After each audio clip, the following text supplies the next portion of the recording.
Primera diapositiva. Sí. Bueno, mi nombre es Federico Millara y soy el docente a cargo de dispositivos y circuitos electrónicos 4. El material de la materia lo pueden encontrar en la dirección web que se ve acá. Es la dirección de la facultad /DSE4, las siglas de la materia. Somos docentes de la materia, bueno, yo, pues José Salcedo Brul, profesor adjunto, y los ayudantes Eduardo Moretti y Pablo Moedo.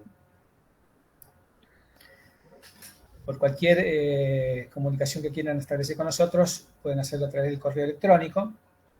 El mío en particular figura en la información que se les suministró con respecto a la anotación de las materias y demás. Los horarios de la materia, que empiezan el martes que viene, son martes de 20 a 23 y jueves de 18 a 21. Estaríamos encontrándonos el martes 17 de, bueno, acá dice septiembre, pero en realidad es agosto, a las 20, a través de la plataforma Discord. Los interesados en cursar la asignatura me tendrían que mandar un correo electrónico, así yo les paso el contacto para poder ingresar en la plataforma. Además de inscribirse en el CIU Guaraní, por favor también, una vez que se hayan inscrito, envíenme a mi correo electrónico, que es fmillara@ y la dirección de la facultad, para que estemos enterados, porque el tema del CIU Guaraní es un poco lento hasta que finalmente aparece. Bueno, concretando ahora con respecto a lo que es la materia, es la continuación de la línea de las asignaturas circuitales que ustedes ya empezaron a ver con los dispositivos y circuitos electrónicos 1 y 2, la 13 simultánea. La idea de esto es profundizar las técnicas de diseño bajo especificaciones y restricciones. ¿Qué quiere decir esto? Quiere decir que cuando uno va a diseñar un circuito, o en general un sistema, tiene que cumplir ciertas especificaciones. Por ejemplo, si tuviéramos que diseñar un amplificador, esas especificaciones podrían ser la ganancia, la respuesta en frecuencia, etc.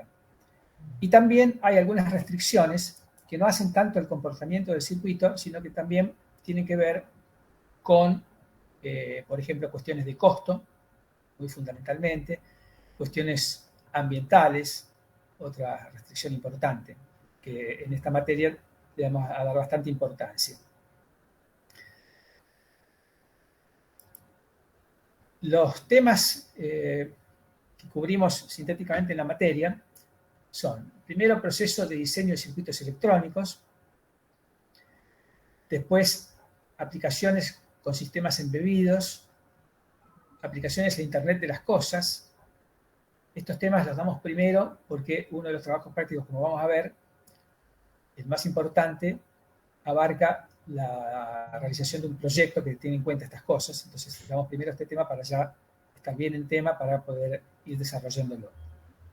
Después, simulación circuital por computadora, energía solar fotovoltaica, diseño de circuitos impresos, asistido por computadora, diseño para la durabilidad y el mantenimiento, diseño ambientalmente amigable y finalmente confiabilidad y seguridad intrínseca, eléctrica y funcional.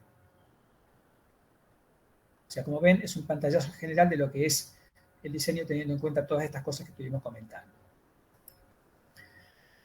El primero es el proceso de diseño de circuitos electrónicos. Acá vamos a estudiar distintos enfoques y las decisiones a tomar en el diseño bajo especificaciones. Así vamos a partir de especificaciones y vamos a ver de qué manera se puede diseñar para cumplir esas especificaciones.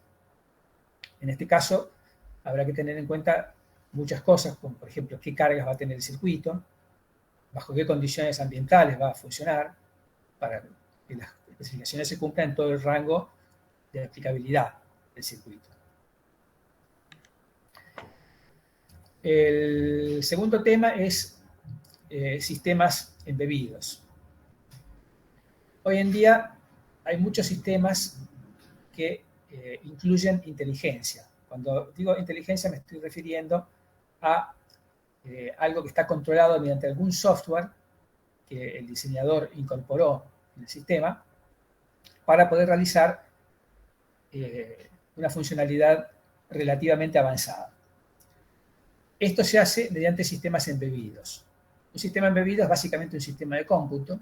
Hay sistemas embebidos basados en microcontroladores y también hay sistemas embebidos basados en microcomputadoras de una sola placa. Por ejemplo, el de los microcontroladores, uno de los más famosos es el Arduino, y en las microcomputadoras de una sola placa, el Raspberry Pi. Aunque estos son solo ejemplos, hay un montón que uno puede encontrar. En general, muchos de estos adhieren al hardware libre, es decir, se consigue mucha información en Internet, inclusive esquemáticos que uno puede utilizar en forma libre y legal, sin tener que pagar ninguna regalía, ni patentes, ni nada. Entonces esto lo hace muy interesante. Estos entonces permiten, por ejemplo, tomar señales mediante sensores y procesarlas para tomar decisiones que después van a influir sobre otros dispositivos. Entonces este es un tema importante y muy interesante de la materia. A continuación viene aplicaciones a Internet de las cosas. Internet de las cosas también es otro tema álgido en la actualidad, que tiene que ver con la posibilidad, obviamente, antes de poder pensar en esto, hay que pensar que el sistema tiene un sistema de cómputo, porque Internet de las cosas es básicamente la conectividad a Internet de un dispositivo que tradicionalmente no se conectaba, sino que funcionaba en forma autónoma. Puede seguir funcionando en forma autónoma, pero puede estar controlado desde Internet, o inclusive producir resultados que finalmente van a Internet, a algún servidor, y que son, digamos, utilizados en otro lado. Por ejemplo, podríamos pensar en un lavarropas que tuviera una conexión a Internet y que uno pudiera controlar ese lavarropas o las funciones de ese lavarropas a distancia. Por ejemplo, a través de un celular o a través de una computadora ubicada en otro lado. Entonces uno podría, por ejemplo, planificar las cosas de tal manera que el lavarropas empiece a funcionar, de tal manera que cuando uno llega, esté listo para poder colgar la ropa, por ejemplo. O una heladera, mantener, por ejemplo, la temperatura en función, a lo mejor, del tipo de cosas que uno va a tener en la heladera. Hay muchísimas posibles aplicaciones. Otras posibles interpretaciones son sensores. Estos sensores pueden, por ejemplo, medir temperatura, medir condiciones ambientales, medir variables eléctricas, y esto puede estar enviado hacia un servidor en el cual pues se toman decisiones, se tiene información que permite continuar con algún otro proceso.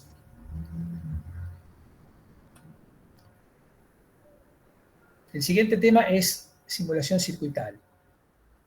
Bueno, la simulación circuital es lo que se hace generalmente cuando uno está diseñando un circuito, ya lo viene más o menos diseñado, y quiere probarlo sin tener que armarlo y correr el riesgo de que no funcione y tener que volver a cambiar componentes.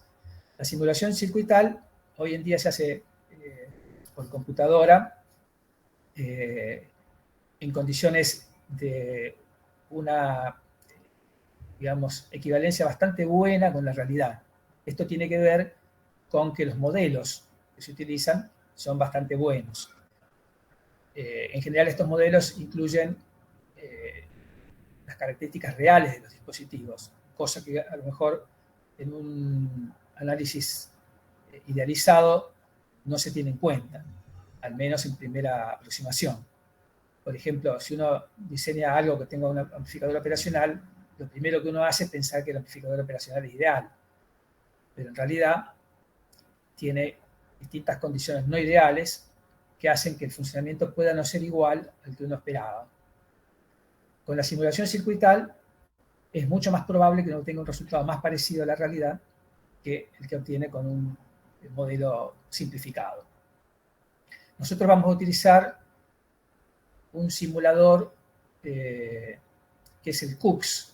Es un simulador de software libre, bastante interesante, que tiene muchas posibilidades, como por ejemplo el postprocesamiento de las simulaciones. Este postprocesamiento significa, por ejemplo, armar un script parecido a lo que uno podría utilizar en otro software como MATLAB o Scilab o Octave. Son algunos de ellos probablemente ustedes lo han utilizado.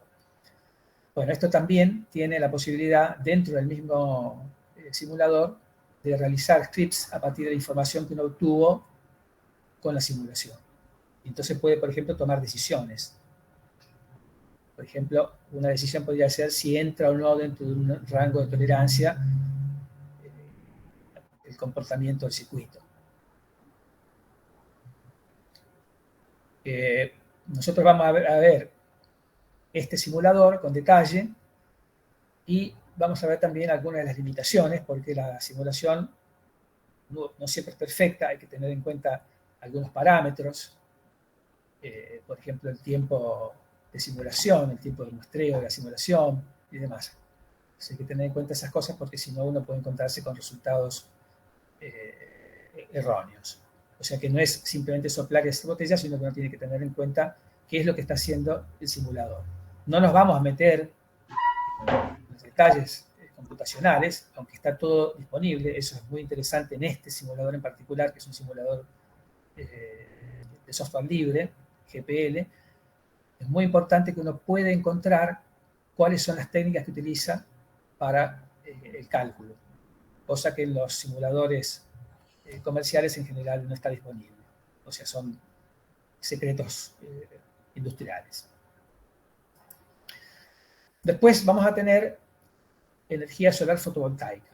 Esto tiene que ver con la problemática actual de la crisis energética. Venimos utilizando desde hace bastante más de 100 años energía fósil. Primero carbón, petróleo, gas. Hoy inclusive se incorporan, por ejemplo, el gas de esquistos, que que se obtiene por fracking, el petróleo, que son métodos cada vez más contaminantes para obtener, digamos, la materia prima que va a generar la energía. Entonces se tiende a tratar de ir incorporando energías renovables. Algunas de estas son, por ejemplo, energía eólica. Hay una energía renovable, pero que tiene un impacto importante, que es la hidroeléctrica. O sea, se sabe que los ecosistemas cambian enormemente con las represas. Y después está la energía solar fotovoltaica, que tiene la ventaja de que se puede generar muy cerca del lugar donde se consume. Bueno, acá vemos en la imagen unos paneles solares, se puede poner en una casa. O sea, en general, hoy en día es posible, con la superficie expuesta de la casa, obtener casi toda la energía que se necesita. Entonces, bueno, vamos a ver las características de este tema, es decir, cómo se genera la energía solar a partir de las celdas fotovoltaicas, cómo se almacena en bancos de baterías y cómo se convierte en tensión alterna para la mayor parte de las aplicaciones que requieren justamente tensión alterna, tanto en el hogar como en la industria. Después, diseño de circuitos impresos.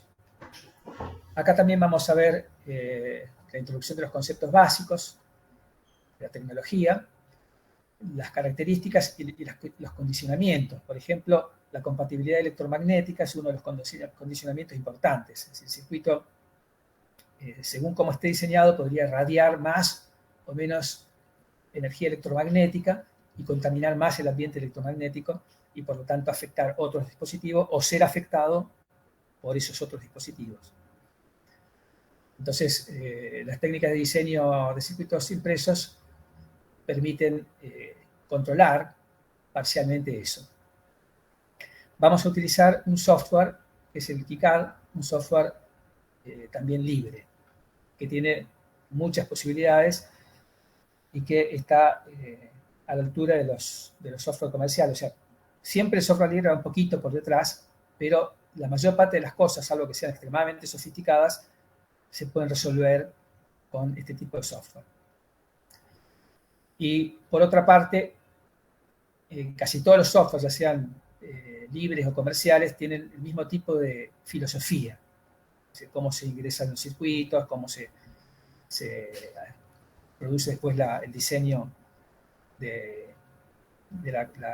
geométrico para tener la disposición mejor de los componentes y demás.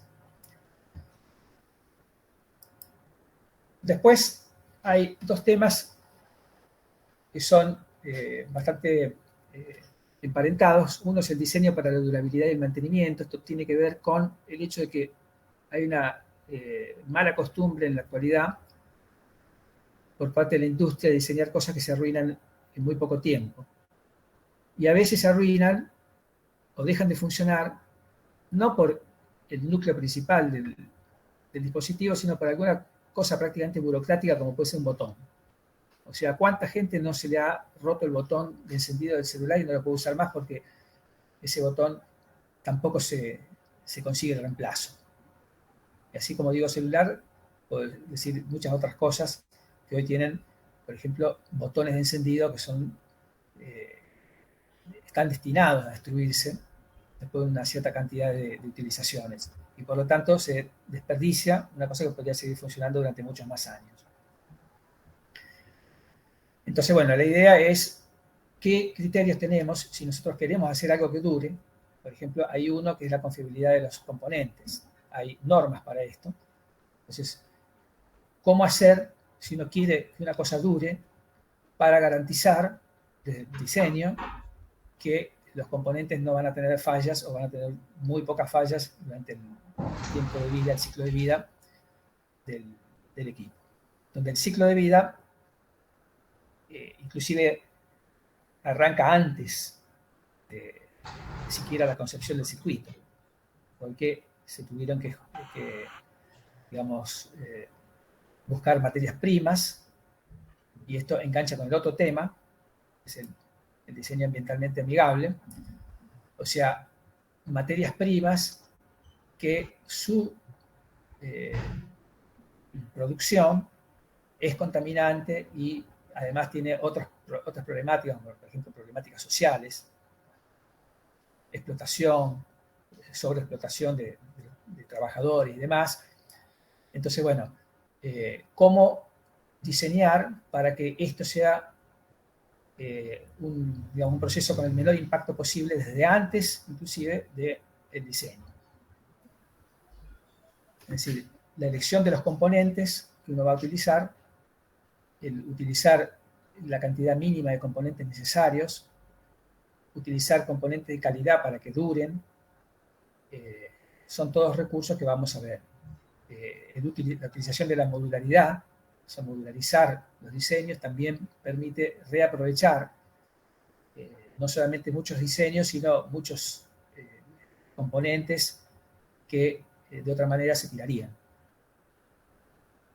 Cuando se tiran, se produce lo que se ve en esta imagen, que es básicamente hay cementerios de productos electrónicos. Hay algunas fotos por ahí que uno puede encontrar en internet donde hay millones de celulares tirados. Y bueno, hay alguna gente que hace su modo de vida a partir de tratar de juntar estas cosas que aparecen, digamos,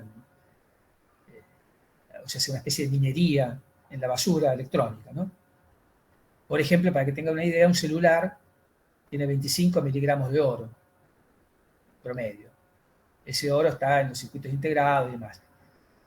Estos 25 miligramos de oro significa haber destruido 25 a 40 kilos de roca y sometido a contaminantes como cianuro, ¿no? Entonces, bueno, tener en cuenta todas estas cosas en el diseño es una cuestión importante. Finalmente, el último tema es confiabilidad y seguridad intrínseca, eléctrica y funcional.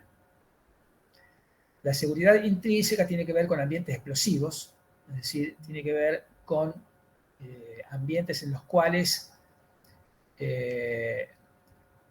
hay gases explosivos junto con aire y la presencia de una chispa, por ejemplo, podría llegar a ocasionar un accidente muy grave.